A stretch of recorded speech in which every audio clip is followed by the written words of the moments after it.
Votre invité aujourd'hui dans la grande interview en direct sur Boursorama, c'est Jeanne Paulès. Bonjour. Bonjour. Merci d'être là avec nous, présidente de Philip Morris en France. Philip Morris, leader mondial du tabac. L'actualité, c'est quoi? C'est ce paquet de Marlboro depuis dimanche, c'est ça, qui est vendu en France. Il faut rappeler que c'est le produit phare de Philip Morris, c'est tout juste au-dessus de la barre symbolique des 10 euros. Et là, je me suis dit, ouais, c'est une aubaine quand même pour Philip Morris, parce qu'au passage, vous avez répercuté les taxes, c'est pas vous, c'est l'État. D'ailleurs, en France, les taxes, pardon pour l'incise, mais pétrole, essence ou tabac, c'est même punition, même taux de taxation, c'est 80% de taxes. Hein. Alors là, maintenant, depuis celle du mois de mars, on est à plus de 83. D'accord, bon, c'est la Voilà. compétition. Et donc, je me suis dit, c'est une aubaine pour Philip Morris, parce que vous répercutez, ce qui est normal, la taxe, mais au passage, on augmente sa marge de 10 ou 20 centimes.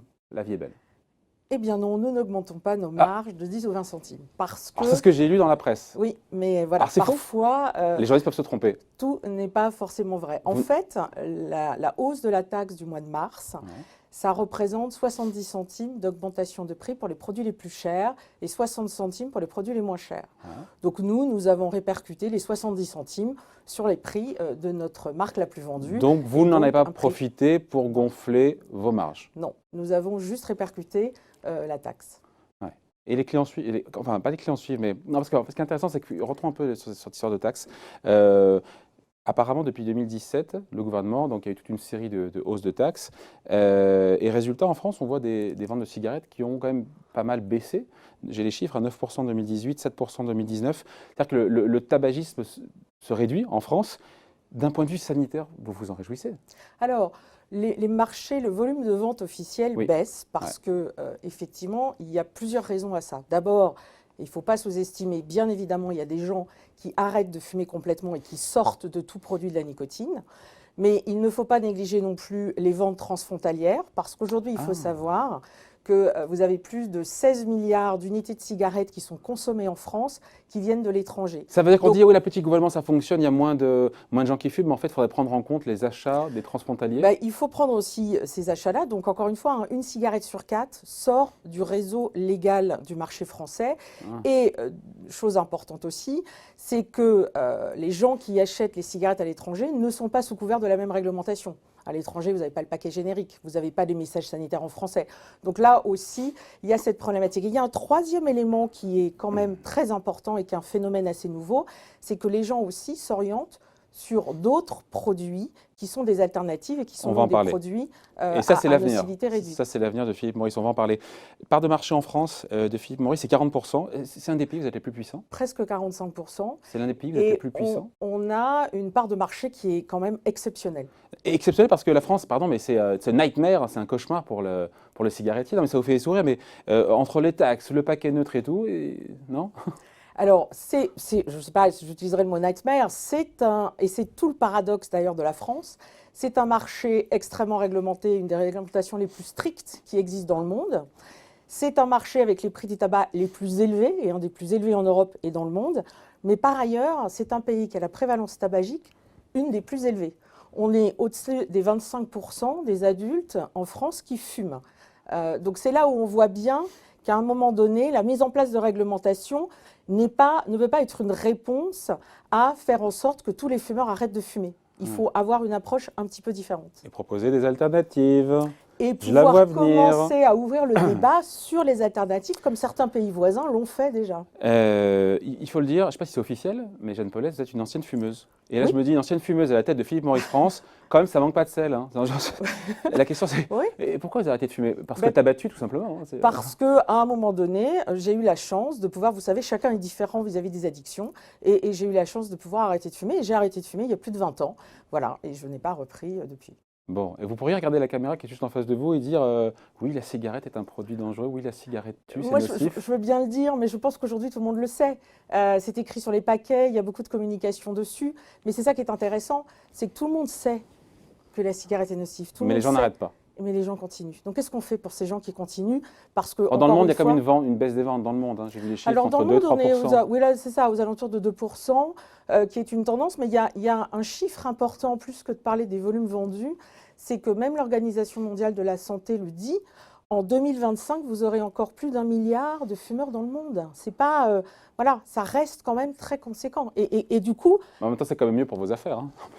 Alors, je ne sais pas si c'est mieux pour nos affaires. Il y a quelque chose d'important à comprendre.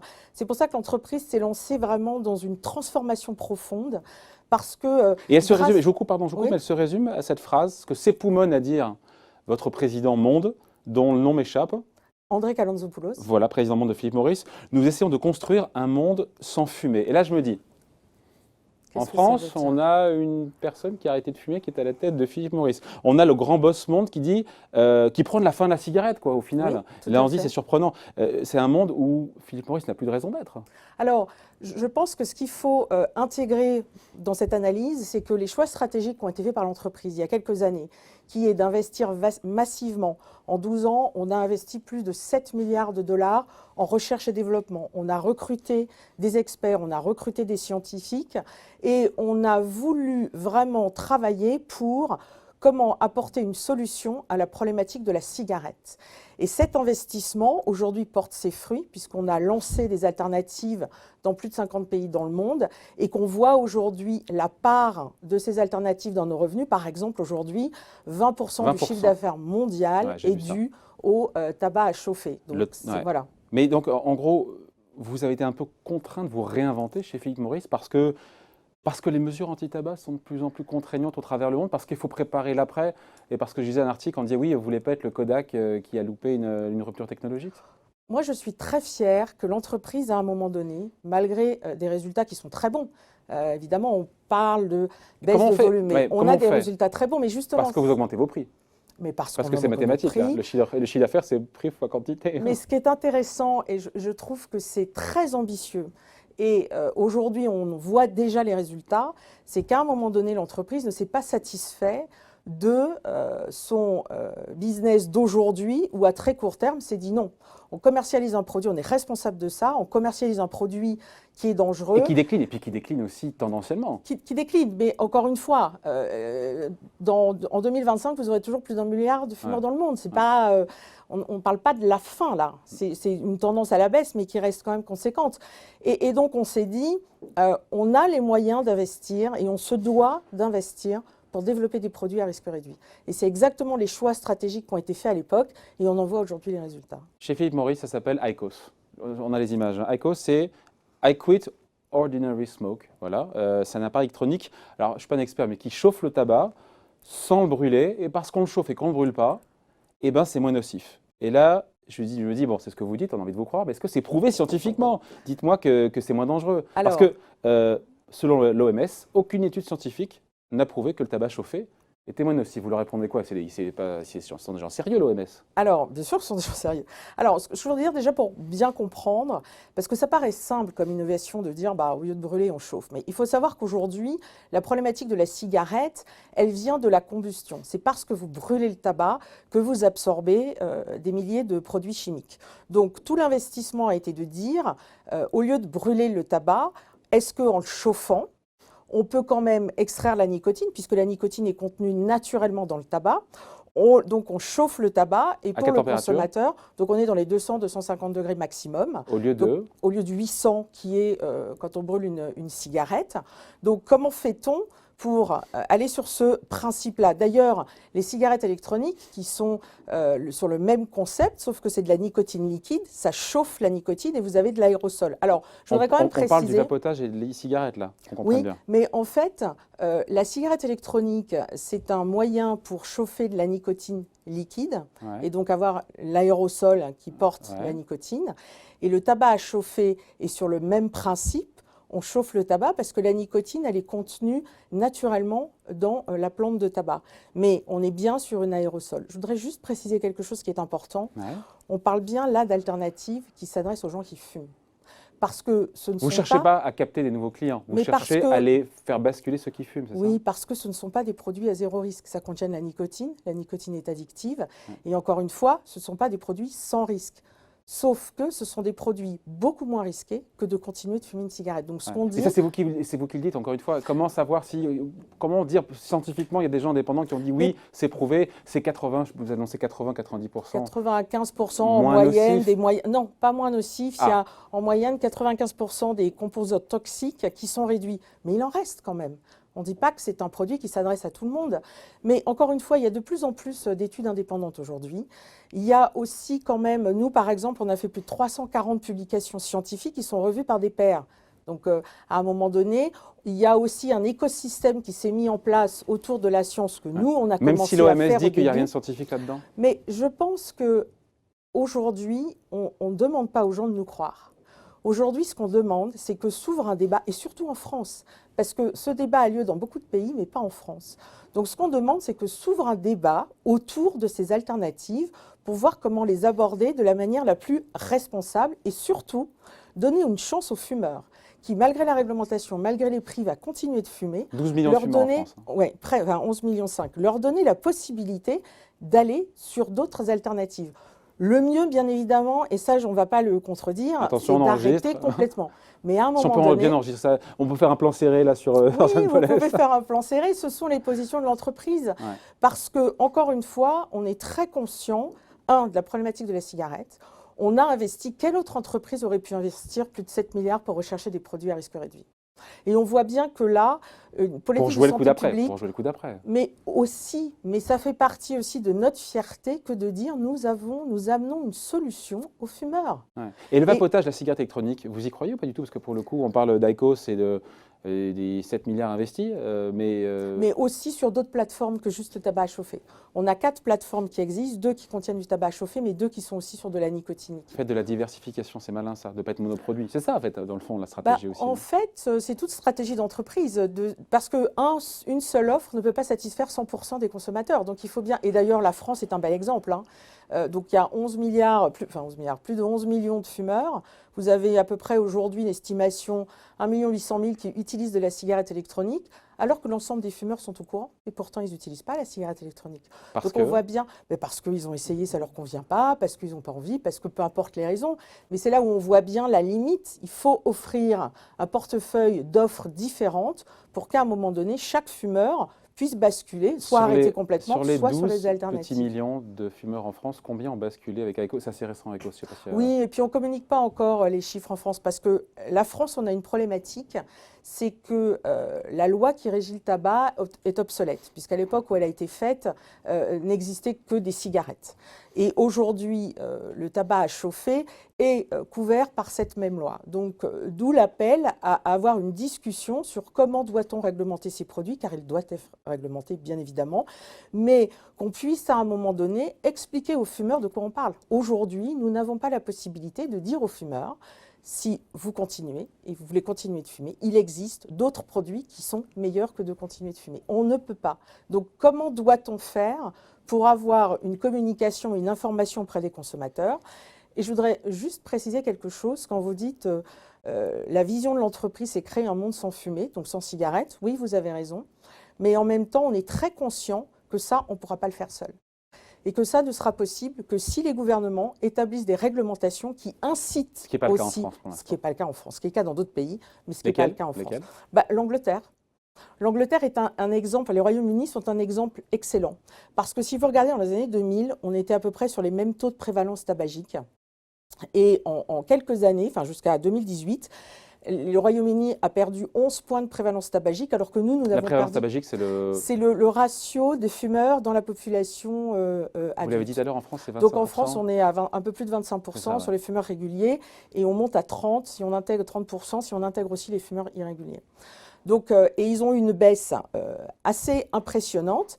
Ils ont eu bien évidemment une réglementation stricte sur le tabac, des prix élevés aussi, mais à un moment donné, ils se sont dit, mais on va continuer comme ça, on va mettre combien de temps pour que les gens arrêtent de fumer?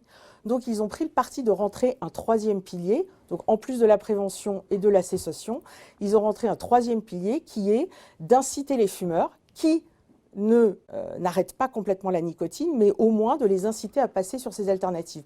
Et on voit l'impact de la prévalence tabagique. Ouais. Et c'est ce vers quoi on aimerait tendre en France. Encore une fois, ouvrir le débat, discutons. Les alternatives ont un rôle à jouer dans la prévalence tabagique française. Ouais. Encore une fois, ce ne sont pas des produits anodins, ce ne sont pas des produits pour tout le monde. Donc il faut une réglementation stricte, mais faut-il aussi pouvoir communiquer avec les consommateurs? Et c'est là où le gouvernement a un rôle à jouer. Ouais. Je repense là pour le coup, alors j'ai plus la citation de votre président au Figaro qui disait dans 10-15 ans, on pourrait sortir de certains marchés. Qu'est-ce qu'il a dit concrètement? En fait, ce que nos positions, enfin, ce Parce qu'il qu'on n'a pas avait dit dit, ça, je sais qu'il n'a pas dit ça. Qu'est-ce qu'il non, non, voulait? si, il l'a dit. Il a dit potentiellement dans certains marchés, 10, 15, 20 ans, on pourrait imaginer l'arrêt de la L'arrêt de cigarette. la cigarette, Oui. mais pas de la cigarette électronique. Non, l'arrêt de la cigarette qu'on brûle. Voilà. Donc voilà. Mais ceci est possible dans des environnements où le gouvernement a une approche ouverte. Bon, par Quel exemple, pays, dans quel pays ben, hein les Royaumes-Unis, par exemple, Ah, disent again. en 2025, 2030 au plus tard, on pourrait avoir un environnement sans cigarette. Voilà, parce qu'on a réussi à faire basculer tous ceux qui ne sortent pas des produits de nicotine, mais plutôt que d'utiliser, vous savez, c'est un système de continuum de risque. Voilà, la cigarette étant la chose la plus dangereuse, et vous avez du tabac à chauffer, et vous avez la cigarette électronique. Donc comment faire en sorte d'avoir une approche sur la réduction des risques, et comment faire en sorte d'aider les fumeurs qui continuent ou continueront de fumer malgré les prix, malgré la réglementation, pour les amener à basculer sur ces alternatives. Ouais, On est bien dans cette démarche. 12 ces milliards d'investis avec des objectifs. Je me suis dit, mais tiens, mais aujourd'hui, il y a 12 millions de gens dans le monde qui utilisent IQOS, distribué dans 49 pays. Donc, vous l'avez dit, 20% inquiet de votre chiffre d'affaires monde. À partir de quel moment, en décennie ou en année, on a une bascule et le plus gros du chiffre d'affaires de Philip Morris monde vient plus de la cigarette physique, j'ai envie de dire. Alors aujourd'hui, on a 14 milliards d'utilisateurs de tabac à chauffer dans le monde, dont 9 qui sont exclusifs tabac à chauffer, c'est-à-dire qui ne fument plus du tout de cigarettes. Ça, c'est quand même assez exceptionnel.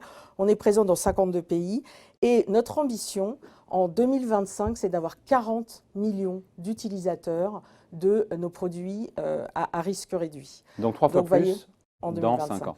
Ouais, ce qui est très ambitieux, mais ce qui est très possible.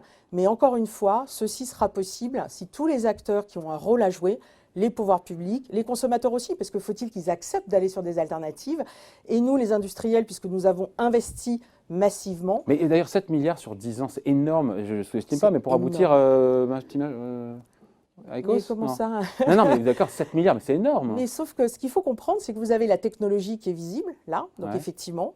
Et cette technologie, vous savez, c'est comme tout, hein. Les choses les plus simples paraissent pas, et en fait, c'est les choses les plus simples qui sont les plus impactantes. Donc cette technologie, elle est basée sur chauffer, ne pas brûler, consistance à amener au consommateur. Mais ce n'est pas juste ça, ça c'est le haut de l'iceberg. Ce qu'il faut voir, c'est que tout ça a été développé avec des nouvelles technologies et surtout basé sur la science.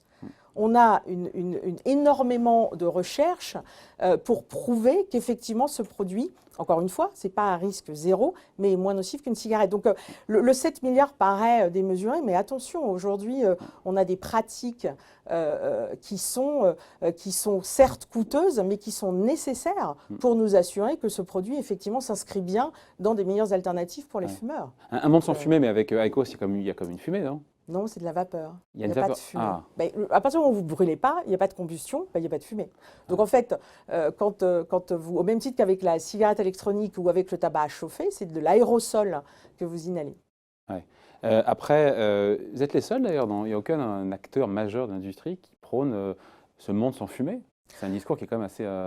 Alors, on a été les premiers, on a été les pionniers sur la démarche, on a été les premiers à mettre des produits sur les marchés, mais aujourd'hui, tous les industriels de tabac investissent et sont dans cette démarche-là. Je pense que nous, on a démarré beaucoup, on est très ambitieux, et André Calantzopoulos, notre CEO, le dit régulièrement, un jour, on arrêtera de commercialiser et de vendre des cigarettes. Aujourd'hui, c'est notre cœur de métier. Donc, imaginez l'impact de transformation et de réinvention dans laquelle on est aujourd'hui. On est en train de changer complètement notre approche et notre manière de travailler. Donc, pour vous, l'avenir de la cigarette, c'est quoi? On l'a dit, c'est le tabac chauffé, l'e-cigarette, le tabac oral, c'est ça l'avenir? L'avenir, c'est de faire en sorte que les gens qui continueront de fumer arrêtent. Arrête de mourir, quoi. Arrêtent, Ouais. et soit arrêtent complètement, et tant mieux, mais malheureusement, ce n'est pas si évident, mais on les aide à basculer sur ces alternatives. Ouais. Après, il y a eu des décès, je ne suis pas un expert, j'ai vu passer l'info, plusieurs décès de vapoteurs aux États-Unis. Est-ce que pour le coup, ça ne met pas un arrêt à la cigarette électronique et à cette alternative à la cigarette classique? Oui, alors c'est vrai que l'année dernière, il y a eu tout un débat autour des États-Unis, mais aujourd'hui, on sait d'où vient la problématique. La problématique, elle n'est pas sur la cigarette électronique. La problématique, elle est sur l'usage. Exactement. C'est-à-dire qu'ils se sont rendus compte que les gens avaient acheté des produits, avaient acheté des produits déjà pas dans le réseau officiel, mais dans des réseaux qui ne sont pas officiels. Et ensuite, ils utilisent des produits tels que l'huile de cannabis. Bon, bah, vous prenez de l'huile, vous la faites chauffer, c'est pas fait pour inhaler. De l'huile, c'est pas un produit qu'on peut chauffer pour inhaler. Donc d'où toutes ces problématiques. Donc, Pourquoi ne pas faire comme Apple, de faire des cigarettes électroniques en circuit fermé? alors ça existe. Ah. Vous avez aujourd'hui des cigarettes où en fait des cigarettes électroniques où vous achetez juste des recharges et vous mettez pas vous-même votre produit dans la cigarette électronique. Ça existe. Ce qui est d'ailleurs beaucoup plus des avantages de sécurité et de non manipulation de nicotine d'ailleurs. Donc c'est beaucoup plus c'est moins risqué. Bon, voilà. Merci d'avoir été avec nous. Merci à vous. Une ancienne fumeuse qui est à la tête de Philip Morris en France, qui a été avec nous, Jeanne Paulès, présidente de Philip Morris, donc France, invitée de la grande interview en direct sur Boursorama. Merci. Merci beaucoup.